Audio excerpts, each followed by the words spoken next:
today, January 10th. I'm John Lee, St. Louis Real Estate Investors Association. We got Laura here and James Heiser also from the REIA, and with Catherine Davis. She is in a meeting with judges right now and hopes to be here real soon. So she did say to go ahead and pass on that the CTA, the Corporate Transparency Act, is on hold right now as of this morning. And hopefully she'll be here soon with some updates on that, depending on, she said, on how how winded the judges were. So that's kind of where we're at. So yeah, we can get into some conversations about that, Jim, here in just a few minutes. Let's go ahead and have, I guess, while we're waiting for Kathy, we'll go ahead and have Laura do her disclaimer here. All righty.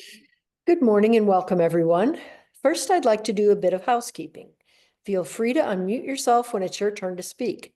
Please be mindful of everyone else by muting yourself while others are speaking. You're welcome to put any contact information that you want to share into the chat. We meet here to share deals, look for deals and solutions we have and need with our real estate. We are not your financial advisors, attorney, or accountants. We do not endorse or recommend any specific solutions or contractors here. You're advised to do your own due diligence to your own satisfaction before you invest. The first Friday of each month is Ask the Attorney with Ms. Catherine Davis. Our meetings are typically recorded, so share only what you want others to know.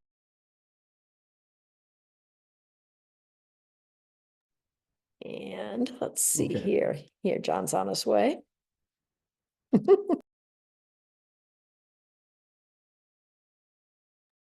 Thank you, Laura.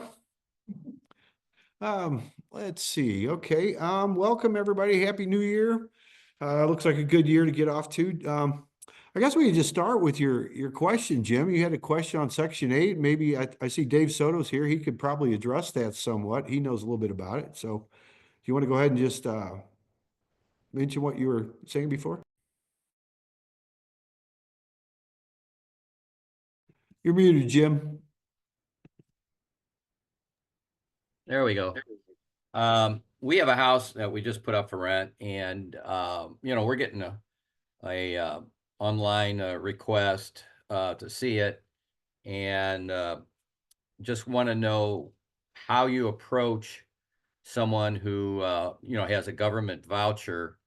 Our understanding in the past is that usually the vouchers are not significant enough to cover the rent payment. This is a house in a middle-class neighborhood. The rent's going to probably be $2,000 a month. And then just want to know realistically how you approach that.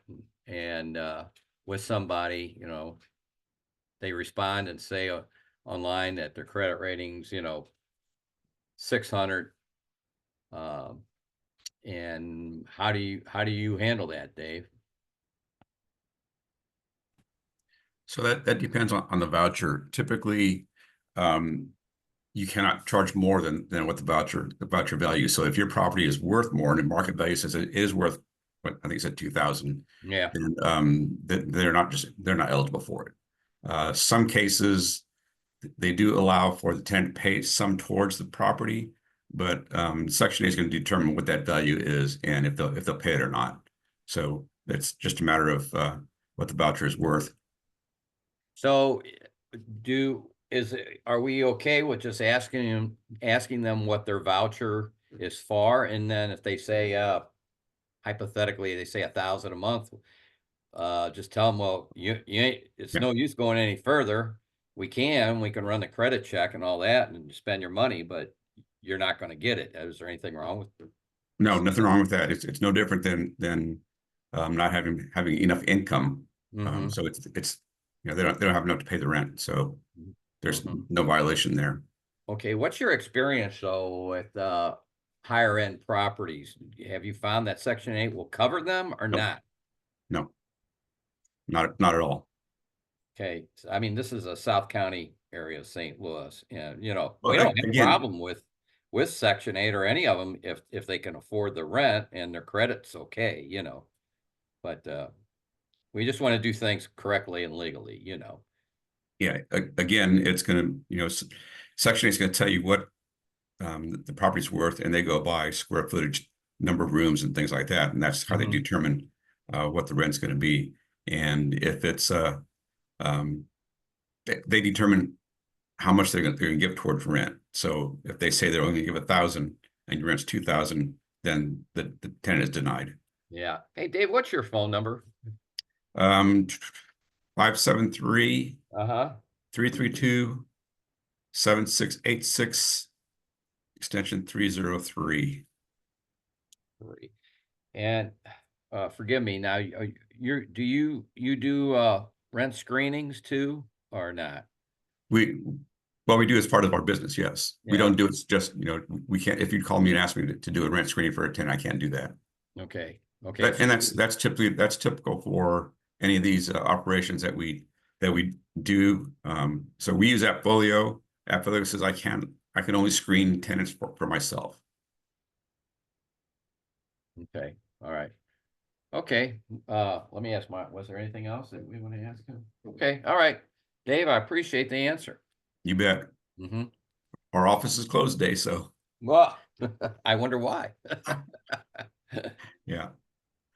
Is Stacy out doing snow videos today? I hope so. I hope she's staying warm, whatever she's doing. So, yeah. Would you like to go ahead and talk a little bit about your company and give your information out? I know you're one of Sure. our. I see some new people here. So the people that have heard this a number of times, sorry, but we're Soto Property Solutions, and we are a full service property management company. When we say full service, it is if you want to invest in real estate, but do not want to deal with working with tenants and all the other issues that you have to deal with, that's what we do. We do everything from we take over the property. We do everything from marketing, getting it ready, marketing it, showing it, processing applications, collecting the security deposits, collecting the rent, and managing everything that has to do with the tenant. And you only hear from us if there's an issue. Otherwise, you hear from us once a month on the 15th when we let you know by email that your money has been deposited into your bank account and your statement's available online. That's pretty much what a full service property management company does. So again, we have 160 different owners from all over the country, and they don't need to be there. They're not involved with the day-to-day operation. Only involved when there's an issue that we need their approval on. And what's the best way to get a hold of your company, Dave? So Stacy was not on today. I think she thinks because it's snow day, she's not get on this call. Stacy is your best bet. And she is, so we are based out of Cape Girardeau, but we have an office in St. Louis. And Stacy is our business development manager for St. Louis. And I always forget the St. Louis number. Let me get it for you. And Stacy's email is stacy@sotops.com. And she can be reached at 636-305-3380. And I believe her extension is 311. I can verify that here in a second. Or I thought I could. Yeah, thank you, Dave. And maybe you could. Yeah, I'll put it in the ad also. That would be very helpful. I see that Ann put in the chat here that Archway Home Screening can help you with the screening, and she's got a link on there. You may want to go ahead and check that out. It looks like it's archbyhomescreen.org. So thank you, Ann. Is that something that you've used, or I don't know if you can unmute yourself and if you'd like to say anything? Can you hear me, John? Yes, perfectly. Okay. Okay. Yeah, my microphone hasn't been working lately for some reason. Yes, we have used them. And the way it worked, at least in our experience, and I don't know if this is every experience, that we were responsible to market. Well, okay.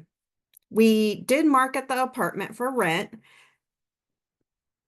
when people responded to me before showing the apartment to them, I asked for a copy of a driver's license. I would compare that against CaseNet. And then there were a few screening questions I would ask before I even showed the apartment.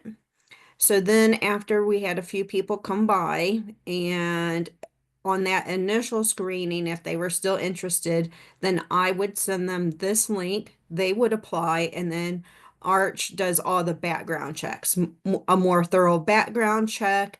They call previous landlords. They get the pay stubs, and then they make a recommendation to you based on their findings. And then why I paused early on is I forgot that you can also use their website to advertise as well. Does that help? Very helpful, Ann. Thank you. Yeah, what is that? Arch by Home Screens? What is that again, Ann? Yes, www.arch, A-R-C-H, by B-Y, home screen, Mhm.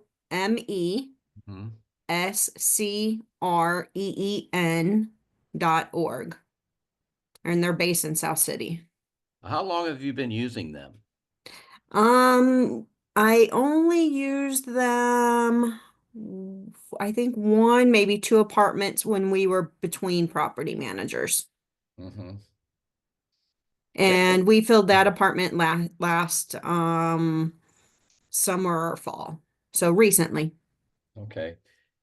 We have just found over the years that seems like it's becoming harder and harder to find companies that do this. We used to have one or two that we used for years, and they go out of business, and it's been somewhat a challenge, Although we have a lot of long-term tenants too, don't get me wrong, but Yeah, they're local. yeah, that's good. I think maybe somehow maybe they're connected with the Tower Grove community, something or other. Uh-huh. And maybe they get some grant funding too for their services. But they've been around a few years. Yeah. Okay. And do you know what they charge or because we pass that on to the tenant usually? I don't think there was well, there was not a charge to us, but then they charged the applicants the application fee. Okay. And can you talk to them directly, or is it Yes. strictly okay? Mm-hmm. That's Yep. important sometimes. Yeah, and Okay. they're physically in the office, so you can drop by. Mm-hmm. Adam Drake is Uh-huh. the gentleman in charge, and every now and then they do workshops too for landlords. Where are they at physically? Where's their office at? Maybe Kings Highway. It's probably near Bevo Mill if I had to guess. So yeah.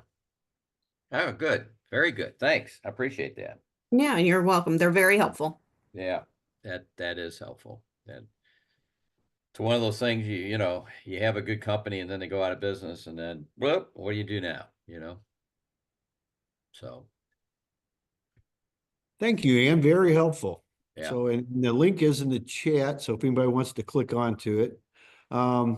While we're sitting here, we're waiting for Catherine Davis. She's in a meeting with judges as we speak here, and hopefully she'll be here soon. I see Renee, you've got your hand raised. You could just, if you want to unmute yourself, feel free to do so. If I know you have some experience probably that might help Jim with some Section 8. Is that what you have here? Actually, I put that in the chat. I had I had a question about something that I've been looking into but never actually used, as far as for landlords.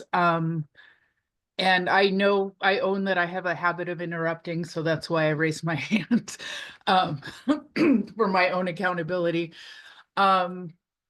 So I had been looking at and just recently started looking at again, there is a type of insurance that you can get. I forgot what it's called, but what it does is instead of a deposit, the tenant pays the insurance company. Sorry about the background noise. The tenant pays the insurance company. It's basically in lieu of a deposit. And they pay for a year of coverage. And then if they don't pay their rent, the insurance company pays you. So it's actually like, it sounds like in theory that it's a really cool, way to be able to like maybe rent to somebody who might not have as big of a deposit or may have a lower credit score. And then put the liability on the insurance company instead of the landlord. But I was wondering if anybody's actually used that and what their experience might be. Interesting. I've never heard of that myself, Renee. Does anybody have any experience with that insurance?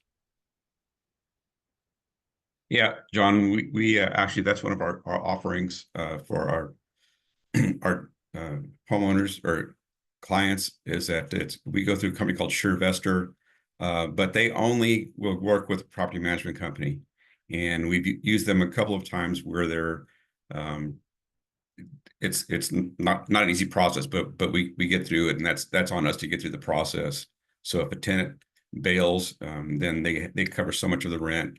If they damage a property, they cover so much of the rent. Now, that's different than what she's talking about, Renee talking about with the security deposit alternative. We did have that. Unfortunately, it's not the greatest, because they ended up dropping us because we didn't have enough tenants take advantage of it. So but it was a security deposit alternative. Actually, some states it's not legal to do that, but it's exactly what she's talking about. They pay for insurance, and this deposit alternative will cover any damages up to whatever their amount is, and it's typically 2 months rent. So it is a pretty good deal if you can get it. But like I said, the ones that we've been through, you have to go through a property management company, and there's limits. Like I said, they dropped us because we couldn't get enough tenants to use it. But it was a good deal for the tenant. They don't have to come up with as much cash. They're paying the insurance company direct. And if at any point they want to decide that they don't want to pay that insurance anymore and want to switch to paying security deposit, they can do that. So yeah, it's out there. Again, I don't know who else. It was called Cura, Quira. But That's a bummer that they'll drop you just because some tenants didn't want to do it. That's kind of lame. No, they dropped us because we didn't have enough tenants take advantage of it. So there was no enough coverage for them. And what you said about it not being legal in certain states, I know you're not an attorney, at least as far as I know, you're not an attorney. But that's interesting, and I will note that while I'm looking into it, and make sure that, like, if I'm gonna do it, that it's legal in the state that in the state that it's in. But I feel like it's a kind of a win-win for everybody, if it works out the way it's supposed to work out, because that way a tenant, will have more chance of getting a home and not have to put, like, I had a friend of mine in Massachusetts who makes a lot of money, but her credit was terrible at the time. So she offered the landlord like 6 months of rent in advance. But like most people don't have the money to be able to do that. So, thank you, Dave. I appreciate it. Yeah, we thought it was gonna be a great option for our tenants that didn't have. They have to come with a security deposit. That's a lot of money to come up with when you move in. You pay the first month's rent, pay a security deposit, then you got to turn all the utilities on, then you got to pay for all the moving. And we thought it was a great alternative. We thought people would take advantage of it, and they just didn't. What did something like that cost, Dave? And is that like on a monthly basis to the tenants, or did you work it in with the rent, or how? No, it was between Cura and the tenants, and it was dependent on, there's a couple different factors. Obviously, the rent amount, and I think their credit, their risk that they had to take. So it wasn't huge by any means, but the other thing that we had to make sure tenants understood was that this is not security deposit. You're not getting that money back when you move out. So right. Oh, maybe that's why it's not legal. Got it. Yeah. Yes, you're not making payments towards security deposit. You're paying for an insurance policy. You're not. So don't expect it when you move out. But and they had restrictions on us, like we had to have a lot of things. We had to have proof of the damages. If we were trying to make a claim, proof of the damages, which we do anyway. But we're sending them pictures before and after what the damages were, because we did use them a couple times, but they dropped us. And we have 1,000 tenants. You would think that we'd get enough of them to make it worth their while, but it wasn't. Approximately how many would you think you had out of the 1,000 that would actually take advantage of that, just out of curiosity?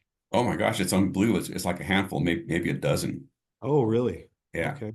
So they let us keep them. They shut us off for any new ones. They let us keep them until renewal. And then we had to go to the tenants and saying, we notify them well in advance that this option is no longer available effective the end of your lease. Hmm. So it was Something you couldn't make not an enjoyable mandatory. situation. And you could not make that mandatory or part of No. their, okay. Monthly. Interesting. Very interesting. Thank you. Let's see. I see Tiffany, you put something in there, Tiffany Barnhart, about I don't know what that is, about rental assistance. Do you want to unmute yourself and if you're able to tell us what you put in there, a link? Hi, can you hear me? Yeah, there you are. Yes. Great. Good morning. Happy New Year, everyone. I really just wanted to say that the link in there is for NECAC. It's NECAC.org. It's a good website to be able to get information about the housing vouchers, otherwise known as Section 8. So that is a program where they pay up to a certain amount. They do have a maximum that they will pay based on square footage and bedroom and everything, like Dave was saying. But the tenant can pay the difference. So based on their income and their job status, the voucher can fluctuate. If they get a raise at their job, then the tenant would be responsible for paying a little more of the rent, and the voucher would go down a little bit. If something happened and somebody in the house lost a job or their hours were cut, then their portion would go down, and the voucher could go up to that maximum amount that they cover.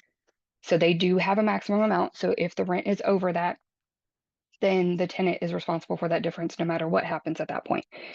But as landlords, we all take that risk. If somebody loses a job when they are in our property, then we take that risk no matter what, whether they have a voucher to cover the difference or not. At least the voucher is guaranteeing something versus if we have a tenant who loses their job during that lease and they don't have a voucher, then there's no guarantee of us getting anything. But I just wanted to make sure that everyone was aware the tenant can cover the difference. So it doesn't have to max out at what the voucher is. And that's NECAC.org, O-R-G. So. Right. I believe it stands for Northeast Community Action. Maybe it's a coalition, a cooperation, or something like that. Well, Very nice. the tenant can cover the difference, but it does depend on, I think it depends on the state, because I know, like, working with voucher holders in Massachusetts, they will cover the difference in Massachusetts, or they can only cover the difference if they make enough, that if the housing determines that they make enough, otherwise they will not approve the lease. Right. So people can pay over and above if they make enough, If they have the income for determine it, that right. they have the income to pay that difference. Right. So But if I they would imagine don't that would determine kind of, it, if they determine that they do not have the income to pay that difference, then they will not allow the lease to happen. Just right. And at least that wouldn't be on the landlord to deny it. That would be denied exactly. by. So then it doesn't fall under anything that anybody has to worry about fair housing. At that point, obviously you've given them the chance, and if they don't meet the qualifications, then that's not on you. Right. So Exactly. And you give that, you leave that to the housing authority, and then you're not discriminating. The housing authority has determined that they won't be able to pay, right. and that's it. So yeah. And that website that I gave is specifically for Northeast Community Action. That is in our area. So St. Charles County, Lincoln County, Monroe or Warren, like different areas around here. So our surrounding county areas around the greater St. Louis area. So that does cover specifically for us. Awesome. Thank you, Tiffany. You're very welcome. So let me caution you that you have to make sure that it's okay. You have to be transparent with that. You have to be sure it's okay with the housing authority, whichever one you're going through, for them to do that. Because I picked up a client one time where the tenant had a voucher for so much, they were paying the landlord extra. Housing authority did not know about it until they found out when we got involved, because we're getting information from them. And that's a huge violation on both parties. So this Yes, one that is, absolutely is a violation and can get both parties in big trouble. if it's not something that is disclosed and approved by the housing Yes. authority, I would imagine. Yes. And this specific one, these are housing choice vouchers, the housing choice voucher program, and in parentheses says Section 8. But what I had put in the chat and then what I was reading is specifically from their website that does say that the tenant pays the difference. So if it's something through this program, then it is on their website that it's allowed. I would imagine the same thing is that it has to be upfront. They have to disclose. I think it's more so don't have a lease saying that the rent is 1,500 and then turn around and charge the tenant $2,000 and expect them to pay the difference. That wouldn't be ethical for anybody to do under any situation, whether there's a voucher in place or not. At least that's my concern. Or if it went the other way and saying, okay, well, we're going to charge them, the voucher will pay up to 2,000, but my rent's only 1,500. I'll get my 1,500 and I'll give you the other 500. Like, obviously that's not going to be legal or ethical for anybody to do that either. So I would imagine it's just simply playing by the rules across the board. Great information. Thank you, Tiffany. Thank you, Dave. And another reason that you might want to check with instead of doing the management yourself, you might want to check with a management company to take care of that for you.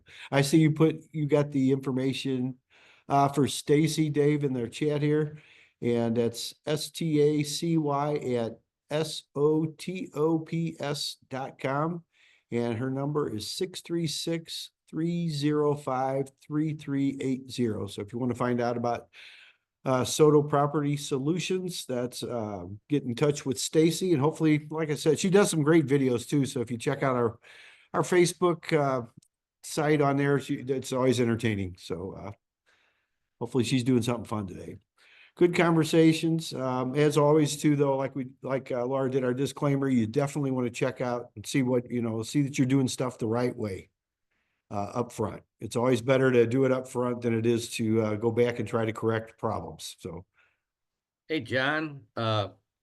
now, I don't want to beat a dead horse on this, but when you get an inquiry from a Section 8 type person, how do you, without going through a lot of rigmarole, get to the chase? Do you just say, well, first of all, I don't know what any of my properties would really bring on Section 8. Can I call this NECAC organization, say I've got this type of house, this many square feet, 3-bed, 2-bath in this area, and will they give me what that would a voucher would be worth for that? Because I don't know. I don't know what the vouchers would really be, what the max would be for a given property in a given area. How can you quickly get that so you can turn around and say to the people that are inquiring, this house is going to rent for 2,000. That's what I need. Okay.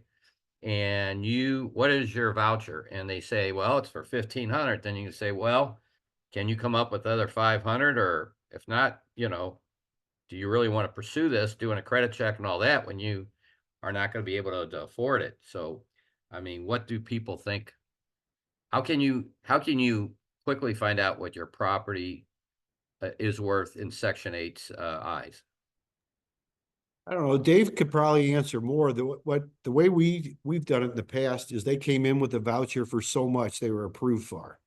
And we've actually had pretty good luck with it. The only thing that I could remember, they did not usually have the extra money, and it was really hard to collect what little bit of difference that was left there. But my understanding is you treat everybody the same. I don't think you can deny a Section 8, but they have to go through the same qualifications. Here's the application, you have to pay this. And I mean, Dave could probably answer a little bit more than that, but ours usually went pretty smoothly. I mean, we've had a couple of things over the years that didn't go smoothly, but just like any renters. So But my understanding is you have to treat everybody the same. And then if they don't qualify, they just don't qualify.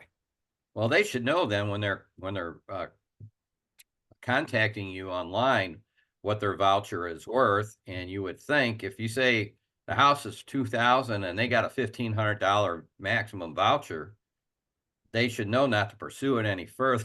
Can you Sure. ask what their voucher Can and well, Dave, I think you said you can't ask them what their voucher is for, right? Absolutely. And Yeah. and somebody put in here that St. Louis City requires you to take Section 8. I believe that's true, but otherwise you can just say it's not a Section 8 home, and they Well, don't even, I heard that too, but I thought St. Louis County was in the same boat. Is that not true?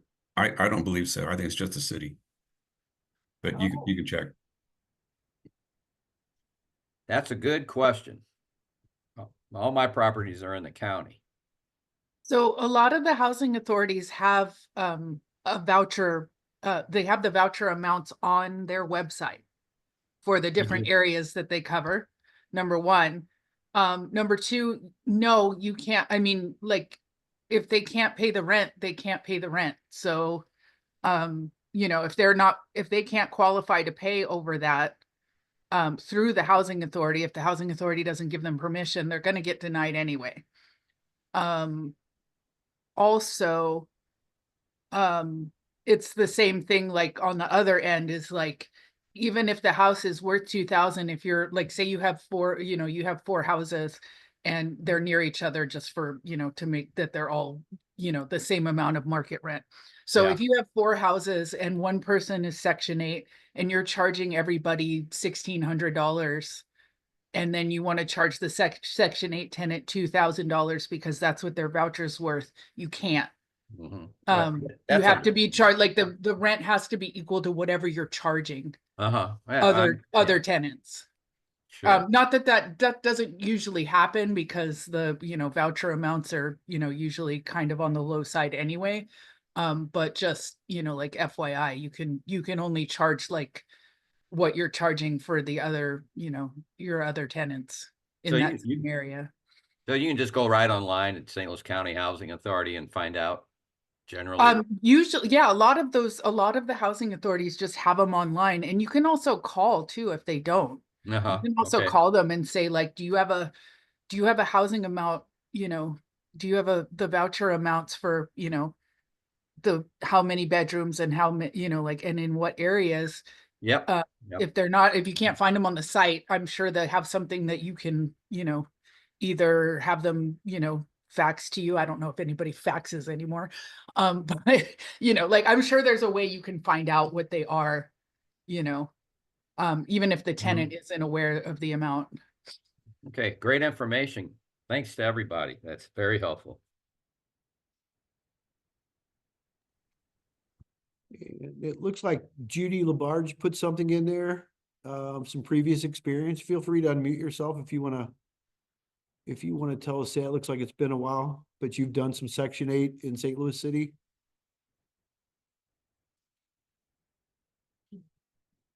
Okay, you might not be able to unmute. I know a lot of us have technical difficulties and sometimes drive, and hopefully you're not driving in the weather today, though. If I'll go, depending on where you're at. They even got it down in Dallas and Houston, though, some weather. So I'm very jealous of your weather. Anybody who's having snow, I'm totally jealous. I'm in the Boston area and we have like nothing. And so I'm totally jealous, but at the same time, I'm also like, please be safe, everybody, because I don't want anybody getting hurt. Yeah, thank you, Renee. Yeah, I was talking to somebody on a meeting this morning, and she's in Maine, and there's no snow. It was 28 degrees, and she said she was looking for snow too. So we would love to give her some of ours because we've got like an inch of ice underneath all this here. We can't even get it out at all. So fun if stuff. you deliver, I will take delivery. Okay. I'll deliver in July. How's that? That would be awesome. Like, That's I would really love some snow in July because I hate the heat. We'll see if we can't work that out. A lot of good conversations. We're still kind of waiting to see if Catherine Davis, I just checked my email. She has not responded. She's in she had planned on being here this morning, and she's on a Zoom call with judges. So I think judges might have taken a priority over us today. So I know she's normally here the first Friday of each month with our updates. I know a lot of us are here, which we all are, kind of seeing what they're doing with the CTA, the Corporate Transparency Act. Right now, she did give me a note this morning that it's still on hold, which I think we kind of knew. And that's just pay attention though. We'll have that. We'll be talking more about that, and I'm sure she'll give me an update when she can, possibly later today. And I can go ahead and pass that along. So if you're concerned with that, if you haven't, we talked about that before. I know we personally waited till pretty far into November to fill ours out. We personally have three companies that we did that on. It wasn't real bad, other than I personally don't like doing giving them any more information than they already have, because I think they have plenty of information. But then again, it wasn't a lot to fill it out, other than you've got to give them like copies of your driver's licenses and things like that. So I can probably go find the link if you want to see what their update is. They're pretty good most of the time about updating their website, but there's been a couple times when I found out more from the attorneys we know than from them. So hopefully Kathy will still join us today. She said some of the judges are long-winded, so we'll see what happens here. Yeah, the BOI thing is like the judges are going back and forth, it's going back and forth in courts. My personal opinion, non-attorney opinion, is just do it, and like let them sort it, like let the courts sort it out. The thing is really like, besides I don't feel like it's constitutional. The other thing is like, it doesn't make sense like how you would have, why they need this information, because the IRS has all of it. Like, it's redundant to me as far as I'm concerned. I'm like, the IRS has everything, but I had to go to, like, for my partnership, I had to go to my partners and be like, guys, I need your social security numbers and, all that. Cause I usually do, like, it's their private information and they're not my employees. So, I'm like, okay, I need you guys, do the, this will explode email from Gmail. That's a joke, but Gmail now has the self-destruct version. I forgot what it's called, but there's something you can put. It has like a deadline, and then the email will disappear after a certain amount of time. The fuck, man. It never disappeared. That shit is. All right. Well, yeah, I mean, like, yeah, I don't know, but like, I just, don't like asking people for information. The only reason I ask for it, is for tax stuff when I do, because I do the taxes. But other than that, I don't want anybody's personal information. I don't want to be responsible for it, Yes, great points. And we still don't know exactly what they're doing with that, even though I agree with you, Renee, 100%. They've already got everything. I mean, I don't really feel like we have anything to hide, but it's just one more place to put your information out there. So, but it's 25%. So if you have an interest of 25% or more in a LLC or S Corp or even C Corp, whatever they are, make sure you just stay up on that and see if you need to do that. I put the link in there for the CTA. That's the one I just got off of the beneficiary, beneficiary owner information right there. That's the government site. So, oh, I see Judy put a link in there. What is that? HUDuser.gov portal. That might be something that might help you, Jim. Also, just maybe click on that in the chat. Let's see. Give you a packet to give to the participants. Section 8. Yeah, I know years ago in St. Louis, they used to have it once a month where you could go for the education, whether you're a landlord or a tenant. And I went to a couple of those. It's been many years. I don't think they offer that anymore. I know after well, I think it was a little bit before the pandemic, they changed the rules on that. So make sure you find that out. And then Tiffany, I see you put, yeah, there you have something in there also. So there's some information that might help you, Jim.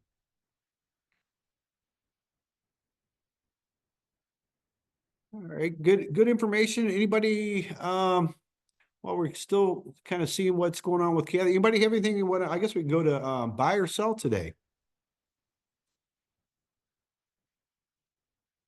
You know, a lot of people are just kind of sitting on the sidelines. I personally think this is a great time of year for business, December and January, because the taxes all just became delinquent if they were not paid by the end of the year, at least in Missouri here.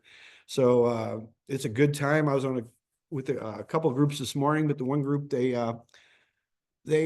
were talking about, and they're dealing with people behind, because this is a lot of not all the counties update everything as efficiently as maybe they should, but this is a good time to find out if the taxpayers are delinquent, and possibly find some kind of hidden market deals, some off-market deals and a lot of times what I found is you can find some properties that people didn't even know they had for sale. So this is just a good time to get out, and maybe while the weather's a little bit tougher, I know it's good to sit around and maybe sit in front of the fire or watch. Football starts again tomorrow, the playoffs, I believe. So if you're a football fan, that'll be something. But this is a good time. What I personally like to do, I like to do all this stuff while maybe while Laura's watching TV. I like to get on here and just kind of play around with the stuff and see where we possibly might get some deals coming up. So, okay, we got Destiny put something in there. Feel free to mute yourself if you'd like to. I could read this here, but if you're able to unmute yourself, please do so. Let's see, there you are. Destiny, can you unmute yourself there? Hi. Can you hear me?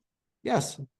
Okay. Yeah, I'm a new wholesaler. I would say I've been doing Missouri for about 8 months. I have a multifamily in Kansas City. It has Section 8 tenants in it. So I figured since we were on a Section 8 topic, I would bring it up. That one and a 2-bed, 1-bath in House Springs.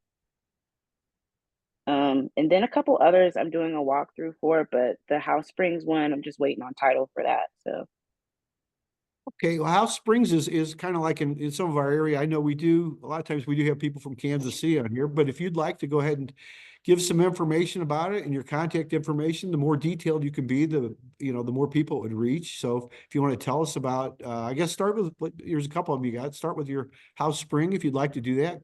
Maybe you just tell us a little bit about that. okay, I'm gonna type my email in the chat. Okay, and if you could too. mention it orally, that's great too, because a lot of people do watch the replays we have here, because not everybody can attend live. Okay, it's long. That's why I wanted to type it, but I'm gonna say it too. It's okay. Oops. Sorry. I'm not tech savvy. Okay.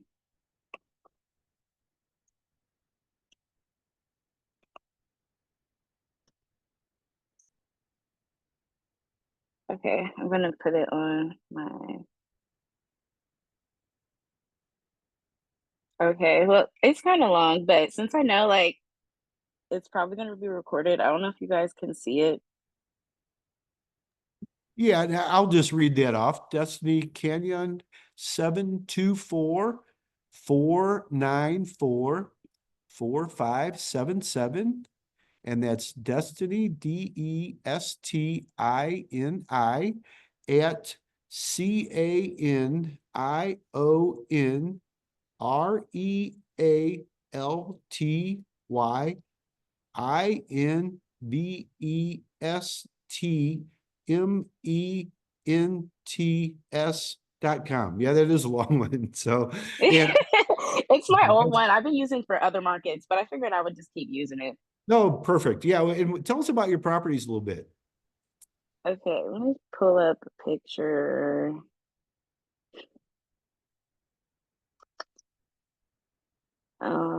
The House Springs one, it doesn't have Section 8 tenants in it, but the Kansas City multifamily does. It's 6 units, 1 bed, 1 bath.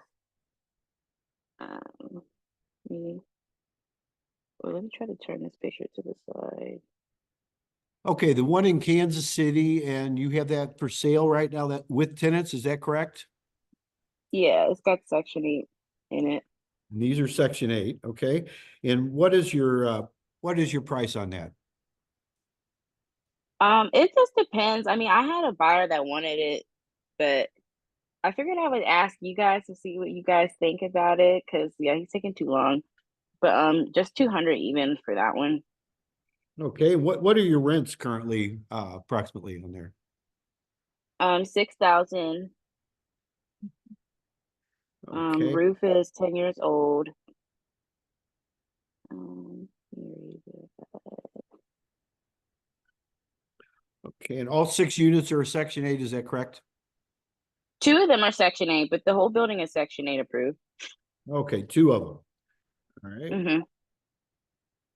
Okay, and 4 commercial rent. And what are the rents? Do you have a breakdown? Total That 6,000. total is 6,000. Yeah. Okay. Right. Let me pull up more pictures. And are you looking for cash, or are you looking for anything creative, or you're with owner financing or anything like that, or partial, or you just want a straight sale? I'm kind of a new wholesaler. I would prefer a cash buyer, but I'm open to other stuff too. Okay, and do you have an address? Yes. Let me see.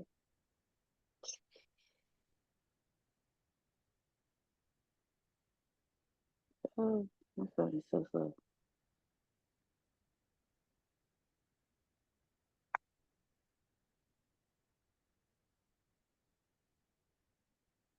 I'm sorry. My Google Drive is so slow. I have like so many addresses in here. I'm gonna find it. It's the 64109 area code though. 09. Okay. Let me try to show you guys. Probably like the lighting is bright. But this was the first picture if it'll focus. Okay, so it's 3-story. Got you. Um, Okay, what about your let's see, what about the one in House Springs? No, that's a little closer to a lot of us here. yes. Let me pull that one up next.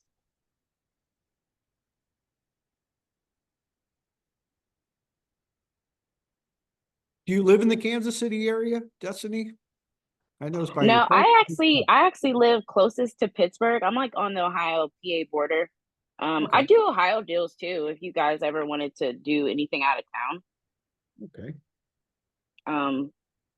Ohio, all of Ohio, Indianapolis, Michigan. I've been doing those markets for since before the pandemic, but I just recently added Missouri. oh, great. Why is my phone so slow? Sorry. Okay, Okay. Well, I'm trying to load the Google Drive document for that one, but okay. Okay, what about the one in House Springs? Can you tell us just a little bit about that? 2 bed, 1 bath. Tenants are in it, but they know that they can possibly leave if a new buyer buys it. So they want to stay, but they're okay if like you guys don't want them to stay, or if anybody doesn't want them to stay. Okay, and Um, New everything. Everything's new. Appliances new. Roof recently was done. What else? Let me think. What else? I'm waiting for my Google Drive to load. I don't know if it's the Wi-Fi or what on my okay. phone. Okay, well, as soon as you got that, you can let us know about that. Okay. Yeah, because that's something that we may have some people here that might be really interested in too. Okay. Yeah. People here, so yeah, thank you. This is very helpful. And anything you get new in Missouri, feel free to come in. We meet every Friday. Normally we have Ask the Attorney first Friday of the month. This time she was going to be here the second Friday, which is today. Getting back from her because of the holidays and all that, but she's in a meeting with, it looks like this judges. I'll go check it again in a minute, but she just said she was going to do her best to get here quick, but a lot of them are long-winded. That was her words, not mine. So I know my experience in court, they're usually short-winded for me. So, which is Okay. probably good. I don't know. Okay. Okay, well, thank you. Yeah, Dennis, Venezia, you've got something in there on the, Corporate Transparency Act. It's on hold. Yeah, that was the message I got this morning too. So, I know everybody's been kind of waiting to see what they're going to do with that, but I know the deadline is coming up, fairly soon. Again, it's not real hard to do, but it's just more stuff to give to them. So, And hopefully Kathy will be here soon and let us know about that. Let me go back and look. I don't see nothing from her right now. So yeah, she's probably deep in a long-winded conversation with judges. So better her than me. All right. Anybody else got anything they'd like to share with us today? Anybody got anything they want to buy, sell? We've had some good Section 8 conversations. Anything you want to share? Anybody working on anything that any good, bad experiences? We always like to hear people's good and things not so good that they've had experiences with contractors, even though we don't recommend anybody necessarily or refer them. We do like to talk about them and talk about our experiences. So, because it helps us all. I just have one question for everybody. I sent in my tax check on December 1st for the county for St. Louis County, and it has not cleared as of yet. So has anybody else had this experience, or do I need to call them? And they are closed today because of the snow. St. Louis County, I believe, I think they cashed mine. I didn't send mine off till like I don't know, it was about 2 weeks into December. Okay, so I guess the mail lost my check. Oh, hopefully not. I know a couple of them we had, like in St. Francis and in Madison, we actually dropped them off. So, and Yeah. in fact, in St. Francis County, I got a call right away because I left off about 8 properties, which was kind of amazing. I thought it was a lot less money this year, and I went back and looked at my list, and I left off a whole neighborhood of properties. So they didn't forget, and I actually got them in on it was, I think, the 31st. We dropped them back off. I had to make a special trip. So fortunately, it was before the ice we got now, because now I'm not going nowhere. So, well, I don't know. Anybody else have any experience about mailing in a check? Yeah, you can call them, but they, yeah, like you said, they're closed today. I've seen everybody's closed today, pretty much, at least with the weather. Yeah, I'll have to call them Monday. Yeah. All right, well, thanks. Hopefully you're not, that they can credit it for you, because it's like 10% a month, penalties and interest. You know, I know some Sure of hope so. the owner financing we have, I used to charge everybody just like, and send them bills just like the counties do. And what I started doing now is I just put it on their principal and I pay them, because it ultimately comes back to me anyway. So hopefully that'll work out for you, Lois. Okay, thanks. Yeah, let us know. I'll be curious to see what happens there. I know sometimes that they're late actually doing the paperwork, so I just wasn't thinking that, anything was wrong, but I'm like, okay, I still have the money in my account and it shows that I owe it online, so. Yeah.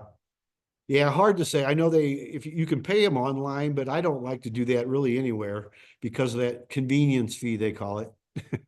It's not too convenient Right. for us. It's convenient for them, I guess. So, Right. all right. Yeah, Judy said, did your check clear? Yeah, you just said that. So, yeah, all you can do is just wait and see. Okay, thanks. Thanks for sharing. Yeah. Yeah, and the postmark should help. Yeah, also if long as the post office got it too, because I know the post office doesn't always have everything marked like they should either. So I know they do a fairly good job, but you just never know. Especially with the holidays going on, a lot of times the regular people are on holiday. So, all right, anybody else got anything they'd like to share with us today? We're coming up, coming up an hour. It doesn't look like, let me go check one more time. Doesn't look like maybe Kathy's going to make it today. We'll give her till on the hours like we normally do. And I guess she'll probably be here next week, because Kathy's really good about coming in at least once a month. We do have her scheduled for the first Friday every month. And we do appreciate her coming in. You can always, in fact, I give you their phone number. I don't know if they're going to be in the office today, but they always have somebody that can answer their phone. Let's see.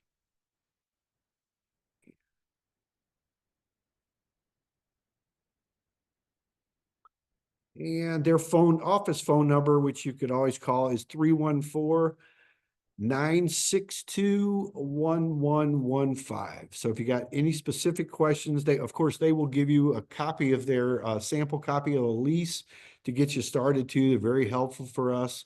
That's actually Chris Bosler that kind of takes care of that. But they cover about a 5 or 6 county area all around us right here. And they're really good about resources too, because I know I contact Kathy about a lot of questions, and what they're so good at is, even if, well, there has to be real estate related. It doesn't have to be, but that's what they know, and they're specialists, and they know all the other attorneys. So if you have a question, maybe something that that's doesn't have to do with leases or evictions and things like that, or updates, they're really good about giving us referrals. So just make sure you jot her number down, and if you need any specific details, because I know we talk a lot here about generalizations. We don't talk a lot of times about specifics, for personal properties, because sometimes that is very personal. But you can always do that with the attorneys here, and we appreciate Kathy. She's always helped us, well, for decades now, I should say. So, okay, anybody else got anything they'd like to talk about today? We got a couple minutes left here.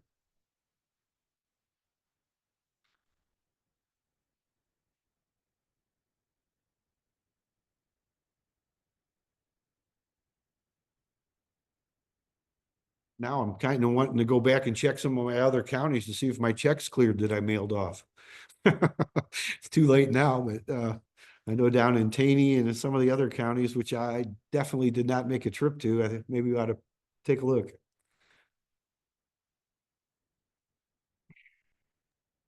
Anybody else? Anybody have anything they're working on? A lot of people with this kind of weather put things on hold, but it is a good time to maybe even to put a check into your tenants and just kind of see how they're doing.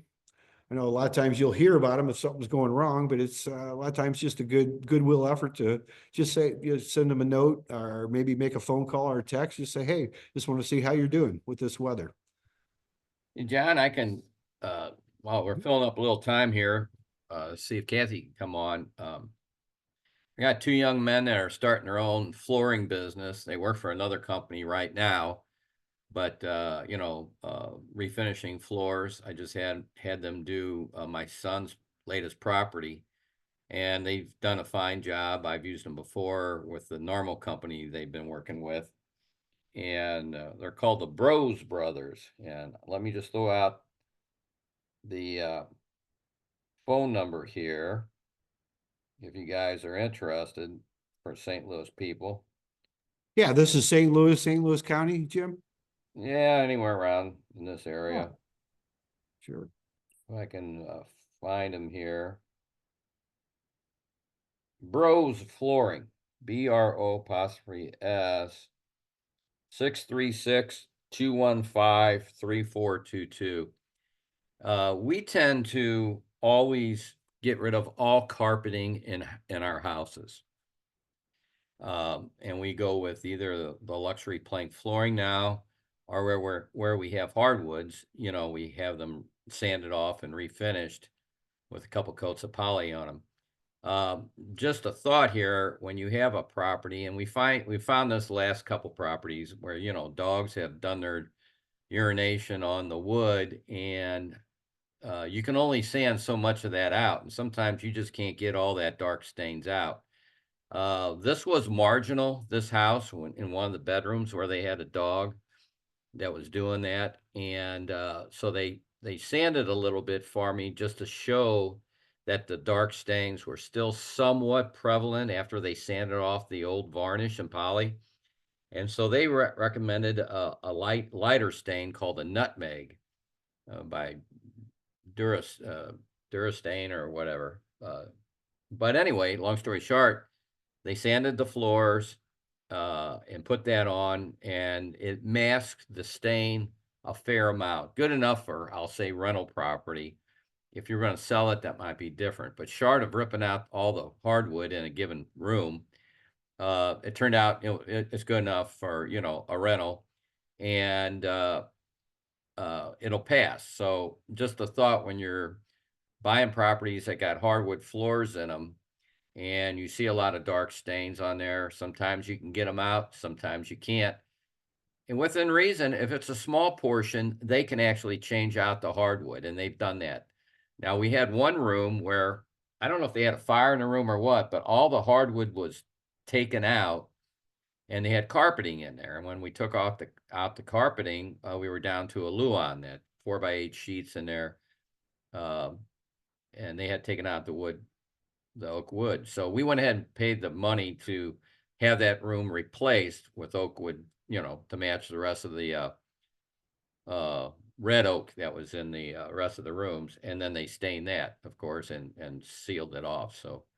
So that's just a thought, if you can get away from carpeting, and if you have oak wood floors, within reason, if you just got minor stains, or if they're restricted to a few areas, you can have them come in and they can just rip that old wood out and pop new in before they resand it, and it's fine. They can make it like you can never tell that they put in the new wood. It's not cheap, but in the long run, it's the way to go versus carpeting. We've had oak floors and stains where for 20 years never have redone anything. Just a thought. But these guys, two, I think it's one's a brother-in-law, the other, their brother-in-laws or whatever. And they're fairly young guys, but they've been doing it for a while, and they know their woods. They also can do luxury plank flooring. And so if you need that, that's another thought. Or tile too. I think they're starting to do, ceramic and porcelain tile. But you might want to try them out. They've done good work. They've done 2 or 3 houses for us, and I'm satisfied with them. So Thanks, Jim. And that's Bros Flooring.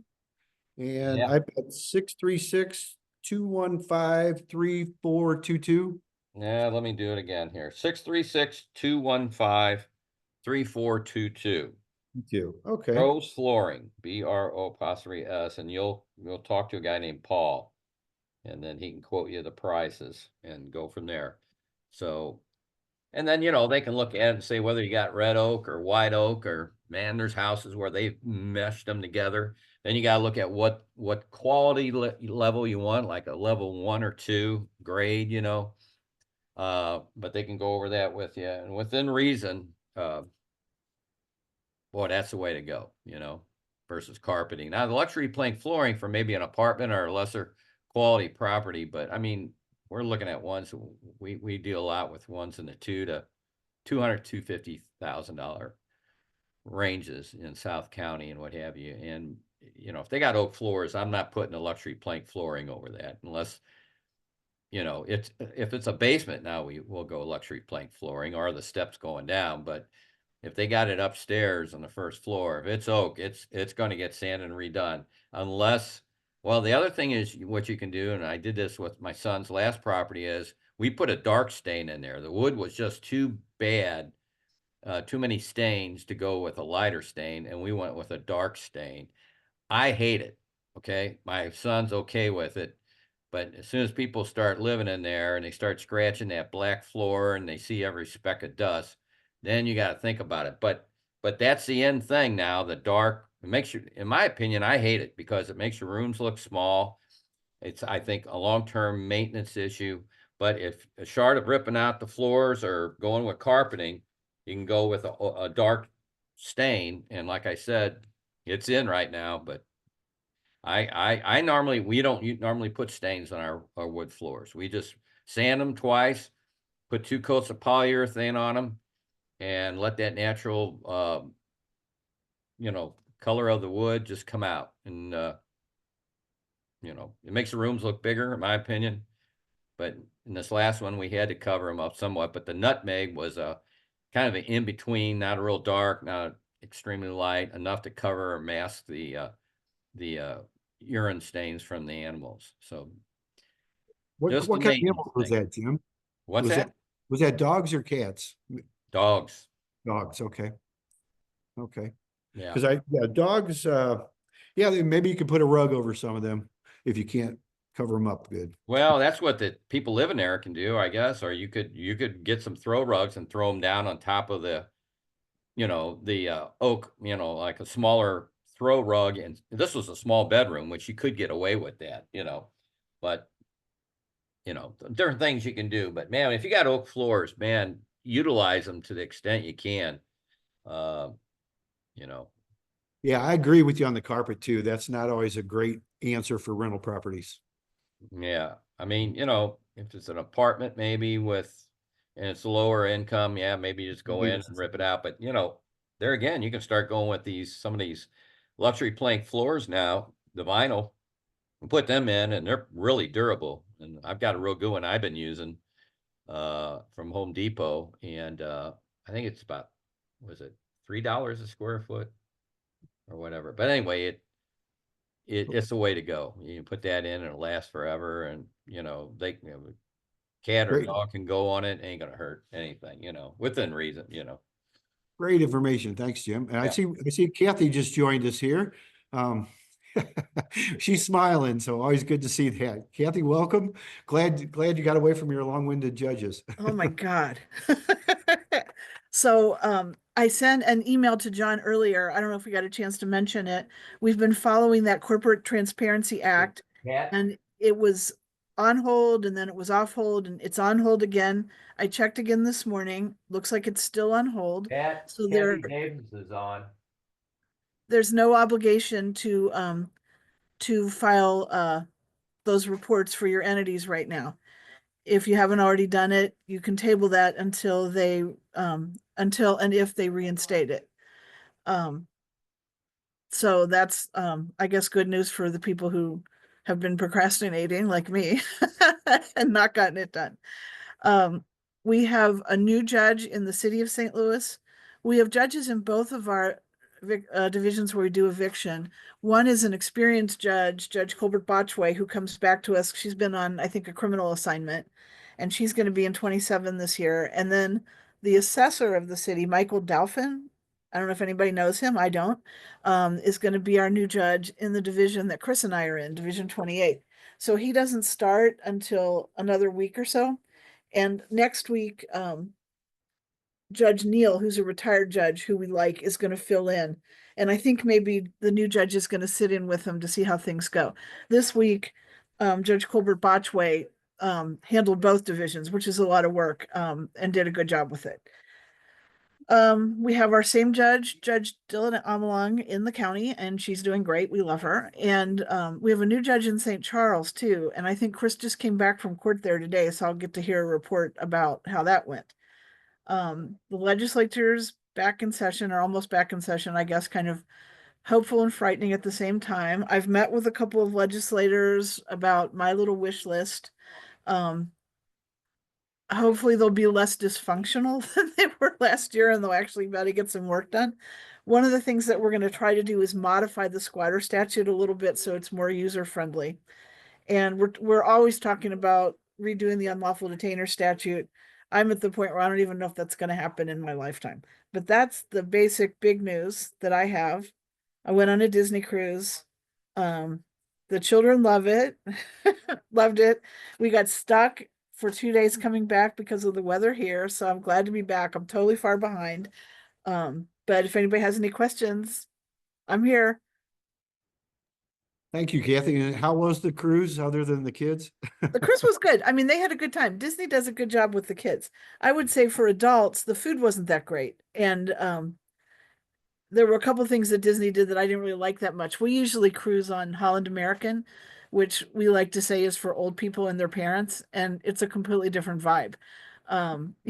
All 6 of my mother's great-grandchildren were on this cruise, and they loved it that there were Disney princesses every time you turned around. And the special clubs for kids were really nice. They all loved them, and it was no problem getting them off your hands, just dumping them in the club and going off and doing what you wanted. There was a constant noise level that was more than we're used to, and there was on the big pool on the upper deck constant Disney movies being blared on the giant screen. So if you're into Disney movies, you would have liked it, but it got a little old for us, I think. But it was nice. It was my mother loved it. My mother loved being with all of her great-grandchildren, so that was totally important. We came back on Tuesday, we couldn't get up her driveway. I mean, I'm sure that we all have some things to say to our elected officials about snow removal. And I guess, you know, I was here real early and then I came back. I went out and came back and it was really slippery when I came back. I haven't looked out. I'm not sure it's been resolved yet today as far as getting the roads plowed. But I Yeah. appreciate all of you and I hope you guys all had good holidays and good vacations if applicable and everything. Thank you, Kathy. We really appreciate you coming in. I know you're busy as can be getting back, and yeah, you came back to quite a scene. So anybody need anything? If not, I'm gonna let you go and I'll see you next month. Thank you, Kathy. Anybody got any questions? Hey, I got a quick one. Yeah, Can you hear me? I can hear you, Jim. Yeah, Kathy. Hey, we've been talking about Section 8 before you got on, and is it true that only St. Louis City requires you to accept the vouchers? In other words, if you got properties in the county and somebody inquires about your property, can you just say, hey, we don't do Section 8 and be done with it? I believe that to be the case. It's possible that given our large number of municipalities in the county, that one or more of the municipalities may have said you can't do that. I would suggest not advertising we don't take Section 8. And even in the city, you don't have to take them if they don't qualify. Right. Okay. Right, according to your, you know, criteria. And I think that's one of the things on the legislators that I've been speaking to on their wish list is to get that forbidden, that municipality can't require you to accept that form of payment. Yeah. These Yeah. are all in St. Louis County for the most part where we have ours. Yeah. Unincorporated. Yeah. I don't think St. Louis County can't get anything done. Well, that's true, but Right. I don't think they've passed anything, not to my knowledge, have they passed any Section 8 voucher thing. And I don't think, given the constituency of the council, that they would. okay.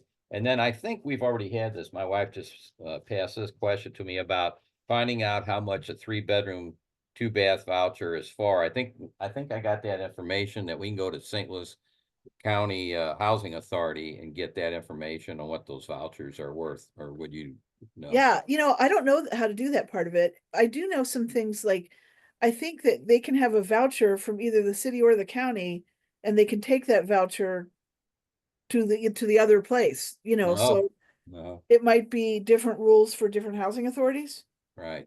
right? I mean, and then I don't know with NECAC, which is like St. Charles and out there, I don't Yeah. know if they can bring a voucher into the county. I don't really know a lot about how that works. Well, we got a house up for rent and we haven't taken Section 8. We really don't want to get involved with the government. If they had the money, we wouldn't be opposed to it, you know, but we don't want to have to do a lot more government paperwork and all that, but Well, that was, you know, the paperwork's certainly a concern, but you do have, you know, if it's a stable tenant otherwise, you do have kind of a guaranteed rent Yep. payer. yeah. Well, we have a number of tenants who are on disability long term, and it's great because in the sense that we get paid. I don't Right. relish the fact that they're on disability, but from a standpoint of getting paid, anytime you can get people on disability long term, it's guaranteed money, you know. Yeah. They really pay, and we have a number of them, but we are listing a property now online, and you know, right away we get Section 8 inquiries, so that's why. Yeah. And we haven't done that, so. Well, it's a, you know, pros and cons situation, guaranteed rent versus all the additional paperwork and requirements you have to meet. Yeah. Yeah. And on the Disney thing, how many hours can you get rid of your grandkids when you go on those on a given day? Well, I think it has to do with their age. I think the nursery, which is for the under 3s, Yeah. might have a limit of a couple of hours before they expect you to at least check back in. But we had one baby and she's almost 2, and Yeah. she went to the nursery off and on 2 or 3 times a day. Oh, And wow. my older grandson, Chris and Bonnie's son, Max, who's 11, once we got him signed in by the Tweens Club, he could come and go as he pleased, and he just went there when he wanted to. I think the big attraction was unlimited video game time. Oh, yeah, yeah. So he was happy to go back there. Yeah, I'm going to the edge. Okay, bye. So they didn't seem to place a limit on the bigger kids. The medium kids, I'm not sure. You know, we kind of had them in and out. Yeah, but they were definitely willing to go there all the time. Yeah, we thought about that. Ours are only 3 and 5, right? Or I'm That's a sorry, perfect 5 age. and 7 right now. But, Yeah. Perfect age. yeah, yeah. Yeah. And I think someone just put in the chat, I saw it and then I lost it, that gave a link to maybe check prices for subsidies. Yeah, somebody had done that, I think earlier, but I'm not sure.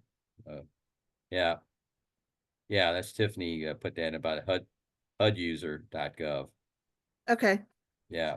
And we're going to check that out. Yeah, I had written that down. So thank you, Tiffany, for that too. Okay, guys. Thank you so much, Kathy. Appreciate you taking time out of your busy schedule. I know you got a lot to do, and we'll see you next month. soon. All right. Stay warm, stay safe. Yes, you too. Thank you so much. Okay. Bye.